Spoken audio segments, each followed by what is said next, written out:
आज 150 साल इस गीत को पूरे हुए हैं, पर इसलिए भी क्योंकि ये गीत भारत की आत्मा है और 140 करोड़ भारतवासियों की आत्मा में बसता है। जब ये गीत लिखा गया था तो शायद हमारे जो बड़े बुजुर्ग थे उन्होंने इस बात की परिकल्पना नहीं की होगी कि इस गीत का महत्व क्या बनेगा।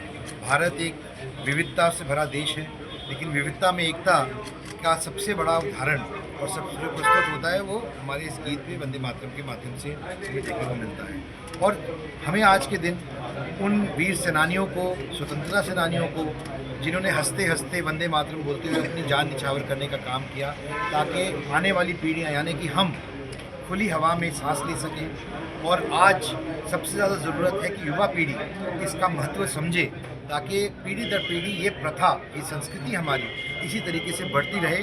और माननीय प्रधानमंत्री जी ने भी अपने उद्बोधन में यही कहा कि हमारे को वंदे मातरम को एक मूल मंत्र के हिसाब से लेके चलना है, ताकि हम सबका साथ सबका विकास का मंत्र लेते हुए 2047 तक एक विकसित राष्ट्र के तौर पर स्थापित हो सके। और ये उसी कड़ी में एक बहुत ही अहम दिन है।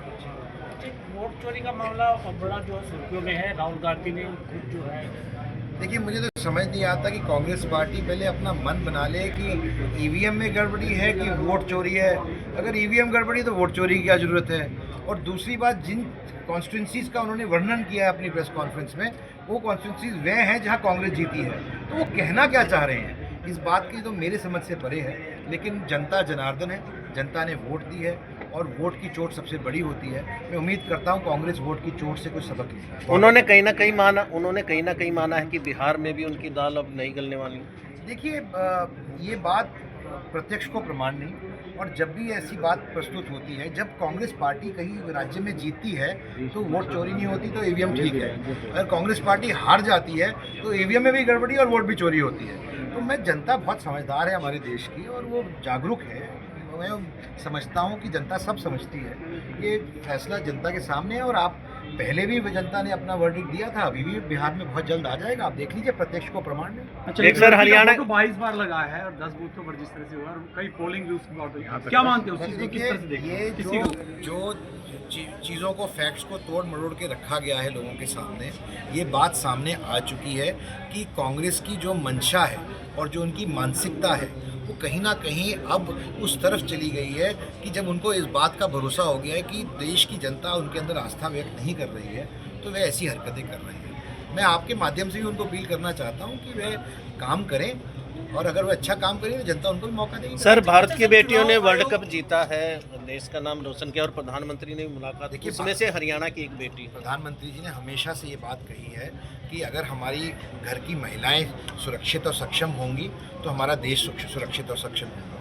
और उसी कड़ी में हमारी बेटियों ने हमारा सर ऊंचा करने का काम किया है, गौरवान्वित करने का काम किया है। मैं आपके माध्यम से भी उनको बहुत बहुत बधाई देना चाहता हूं। और जिस तरीके से हमारे देश ने एक मुश्त होकर हमारी महिला क्रिकेट टीम के पीछे आकर उनका हौसला अफजाई की और उनको प्रोत्साहन दिया, ये वाकई सराहनीय है और उनकी काबिलियत पूरे दुनिया के सामने आई है। बल्कि मैं आज के मौके पर एक बात और कहना चाहूँगा कि बहुत ही जल्द हमारी कंट्री की, हमारे देश की महिला टीम, जो कि विजुअली इम्पेयर्ड यानी कि जो ब्लाइंड टीम है, उनका वर्ल्ड कप भी हो रहा है और बहुत जल्द भारत में ही हो रहा है। 6 देशों की टीम आ चुकी है।